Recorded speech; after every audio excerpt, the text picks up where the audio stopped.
King of Philippine Motocross. Nakakapanibag. 1-1-1.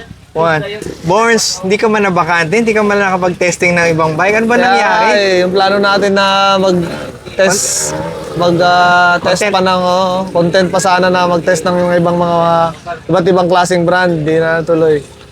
May subukan ka pa naman ng mga iba't ibang kulay, dami pa ng pangarap. Pero anyway, it's a blessing. Iba yung plano ni God eh. So far, medyo naninibago ka ba? 10 years ka on Blue. Yeah. Kamusta yung transition mo dito? I see you have an MX Tech. Yeah. So, malaking bagay yan. Familiar brand for you? Yeah, we tried to put yung suspensions namin na MX Tech, kumasya naman. Unfortunately sa likod stuck pa rin. So okay naman ako sa unit. Mamimili siya ng tracks. Maganda siya sa outdoor setting. Yung mga matutulin, ng mga sandberms, yung mga ganun-ganun. Napakaganda niya sa mga ganun. Pagdating namin dito, Supercross. So totally different type of track. So medyo yung settings namin doon at saka dito, hindi magkatugma. So, kailangan namin maayos. Pero, siyempre, kaya natin yan. Ayusin lang natin yan. So, what do we expect from you? Are you gonna go all out tomorrow sa karera or you're just gonna pace? It's a long series eh, 8 rounds. So, what? 2 days on the bike? 2 days on the bike. We have maybe 6 to 8 hours on the bike.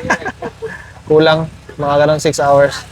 So, ang plano is to get points, maximize the opportunity ngayon. I think we just get a good start and finish the race, no? Gusto ko sanang manalo, pero I think it's possible with the experience that I have and kaya naman ng stamina natin, tumagal. So, yun. We just try our best tomorrow to win. So, Borns, when Ducati, sa States, si Justin Barcia at saka mga veterans din yung kinuha nila. Yeah. So, parang bagay na veterano din yung kinuha ng Ducati Philippines. Toti Alberto and sina Bobby Mencias. So, ang sabi ni Dylan Ferrandis, yung frame daw, parang nagustuhan niya, yung geometry. Ano masasabi mo doon? Actually, napakaganda ng overall performance ng bike. Napakagaan, hindi siya top heavy. Napakagaan, hindi madulas yung gulong sa harap. Has traction on the ground. And yung connection na lang talaga, yung suspension na lang talaga ang kailangan kung magkaroon pa ng mas maraming equipment to be able to adapt to all the possible tracks here in the Philippines. So, iba't ibang klase kasi mga race tracks natin. Pero yun nga, siguro nga timing rin. I think it is God's plan that I am here. Dahil lang sa interview mo, Kuya Sam. Kaya nag-open ng mga opportunities for me, no?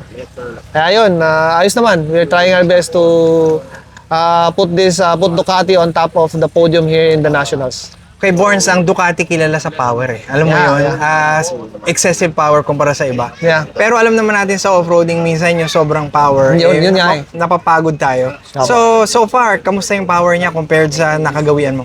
I think the option of the map switch and yung mga options na pwede mo gamitin sa map switch made it easier for me to adapt on the power. Hindi naman siya ganun kalakas, sakto lang, no? Pag gusto mo ng malakas, meron siyang map switch na dynamic. So, yun yung power na hinahanap mo. Pag ganito ka namang kaliit na racetrack, hindi mo kailangan yung ganun kalakas na power. So, nandun ka sa smooth side.